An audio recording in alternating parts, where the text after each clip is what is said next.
નમસ્કાર. ક્યારે એવું વિચાર્યું છે કે અમુક વાક્યો, અમુક પંક્તિઓ આપણા મગજમાં કેમ ઘર કરી જાય છે? બસ આજે આપણે ભાષાના આ જ જાદુને સમજવાના છીએ. ચાલો મારી સાથે અલંકારની દુનિયામાં, જ્યાં શબ્દો માત્ર વાત નથી કરતા પણ શણગાર સજે છે. જરા આ વાક્ય પર નજર કરીએ. ભૂખથી એ ભૂંડી ભીખ છે. શબ્દો તો જુઓ, ફક્ત 4 જ છે, પણ એની અંદરની જે વેદના છે, જે ઊંડાણ છે, એ સીધું દિલ પર વાગે છે, નહીં? તો સવાલ એ છે કે આટલી તાકાત આ વાક્યમાં આવી ક્યાંથી? જવાબ છે અલંકાર. જી હા, આ એ જ ભાષાનું ઘરેણું છે જે સાવ સાદી વાતને પણ એકદમ ખાસ, એકદમ અસાધારણ બનાવી દે છે. તો પછી આ અલંકાર છે શું? સાવ સહેલી ભાષામાં કહું તો અલંકાર એટલે ભાષાના ઘરેણાં.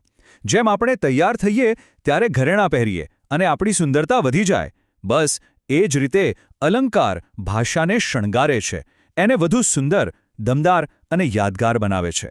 તો ચાલો આજે આપણે આ ઘરેણાંની પેટી ખોલીએ અને જોઈએ કે અંદર કેવા કેવા કિંમતી રત્નો છુપાયેલા છે.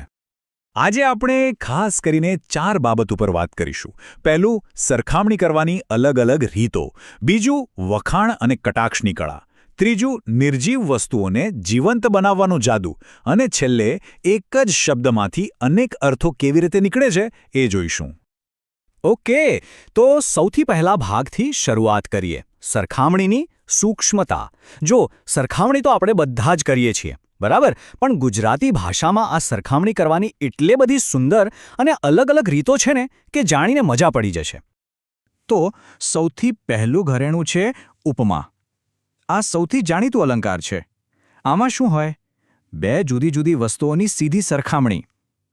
અને એને ઓળખવો તો સાવ સહેલો છે. બસ વાક્યમાં જેવો, જેમ, સરખું કે માફક જેવા શબ્દો શોધી કાઢવાના. દાખલા તરીકે આ વાક્ય જુઓ. દેહ છાસ જેવો સામાન્ય છે. પકડાયો શબ્દ જીવો. બસ આ જીવો શબ્દ દેહ અને છાશની સરખામણી કરે છે. આ છે પરફેક્ટ ઉપમા અલંકાર. હવે ચાલો સરખામણીને એક લેવલ ઉપર લઈ જઈએ. આ છે રૂપક. અહીંયા 2 વસ્તુઓની સરખામણી નથી થતી, પણ એક વસ્તુ બીજી વસ્તુનું રૂપ જ લઈ લે છે. એટલે કે બંને એક જ છે. અહીંયા જેવો કે જેમ જેવા શબ્દોની કોઈ જગ્યા જ નથી. આ વાક્યની તાકાત તો જુઓ. બપોર એક મોટું શિકારી કૂતરું છે. અહીં એમ નથી કહ્યું કે બપોર શિકારી કૂતરા જેવો છે. ના, અહીં તો બપોર એ જ શિકારી કૂતરું છે. બંને એક થઈ ગયા. આ છે રૂપક, જે બપોરના તાપની આખી ભયાનકતા આપણી આંખ સામે લાવી દે છે. તો આ બંને વચ્ચેનો તફાવત બરાબર સમજી લઈએ. ઉપમા એટલે એ બી જેવું છે, એક સરખામણી. જ્યારે રૂપક એટલે એ જ બી છે, બંને એક બની ગયા. બસ આટલો નાનો આમ તો ફેર છે, પણ એનાથી જ ભાષામાં કેટલું ઊંડાણ આવી જાય છે. સરખામણીનો એક ત્રીજો અને બહુ જ કાવ્યાત્મક પ્રકાર છે ઉત્પ્રેક્ષા. આમાં શું હોય ખબર છે? જાણે કે એક કલ્પના કરી હોય, એક સંભાવના બતાવી હોય, અને આને પકડવાની સૌથી સહેલી ચાવી છે એક જ શબ્દ, જાણે. જેમ કે આ વાક્ય જુઓ. હોડી જાણે આરબ ઘોડી. અહીં હોડી હકીકતમાં આરબ ઘોડી નથી, પણ એવી કલ્પના કરવામાં આવી છે. અને આ કલ્પના કોના કારણે થઈ? જાણે શબ્દના કારણે. બસ આ જ છે ઉત્પ્રેક્ષા અલંકાર. ચાલો હવે આપણી પેટીમાંથી બીજા કેટલાક મજેદાર ઘરેણાં કાઢીએ. આ એવા અલંકાર છે જે ખાલી સરખામણી નથી કરતા, પણ એનાથી આગળ વધીને વખાણ કરે છે, કટાક્ષ કરે છે અને નિર્જીવ વસ્તુઓમાં પણ જીવ પૂરી દે છે. વ્યાજસ્તુતિ. નામ થોડું અઘરું છે, પણ કામ બહુ મજેદાર છે. આ એકદમ ચતુર અલંકાર છે. આમાં દેખાય વખાણ પણ હોય નિંદા, અથવા દેખાય નિંદા પણ હોય વખાણ. મતલબ કે જે કહેવાય છે એના કરતાં અર્થ બિલકુલ ઊંધો હોય છે. તો વખાણના રૂપમાં નિંદા કેવી રીતે થાય? આ જુઓ. શી તેની બહાદુરી, વાંદો જોઈને નાઠી. હવે જુઓ, શરૂઆતમાં તો બહાદુરી કહીને વખાણ કર્યા, પણ પછી તરત જ કહી દીધું કે વાંદો જોઈને ભાગી ગયા. આને કહેવાય કટાક્ષ. અને હવે એનાથી ઉલટું, નિંદાના રૂપમાં વખાણ. ગાંધીજી હિંસા અને અસત્યના કટ્ટરવેરી હતા. હવે કટ્ટરવેરી શબ્દ આમ તો નેગેટિવ લાગે, બરાબર? પણ અહીં એનો અર્થ શું છે?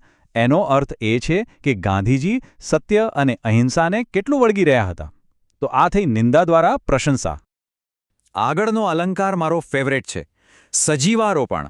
નામ પરથી જ ખબર પડી જાય. સજીવનું આરોપણ એટલે કે નિર્જીવ વસ્તુમાં જીવ પૂરી દેવાનો. જ્યારે આપણે કોઈ બેજાન વસ્તુને માણસની જેમ વર્તી બતાવીએ, એની લાગણીઓ બતાવીએ, ત્યારે આ જાદુ થાય છે.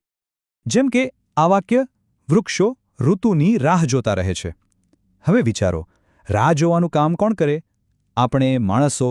પણ અહીંયા આ ગુણ વૃક્ષોને આપ્યો છે અને એનાથી આખું વાક્ય કેટલું ભાવવાહી અને સુંદર બની ગયું છે. સારું, તો હવે આપણે પહોંચ્યા છીએ છેલ્લા અને સૌથી મજેદાર ભાગમાં.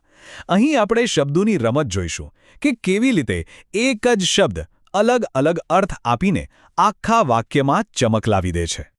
જરા આ વાક્ય પર ધ્યાન આપજો. તમે પસંદ કરેલું પાત્ર પાણી વિનાનું છે. અહીં પાત્ર શબ્દનો શું મતલબ હશે? વિચારો તો. આ વાક્યના બે અર્થ નીકળી શકે છે. શું છે એ રમત? ચાલો જોઈએ. અહીં પાત્ર શબ્દના બે મતલબ છે. એક મતલબ છે વાસણ અને બીજો મતલબ છે વ્યક્તિ અથવા કેરેક્ટર.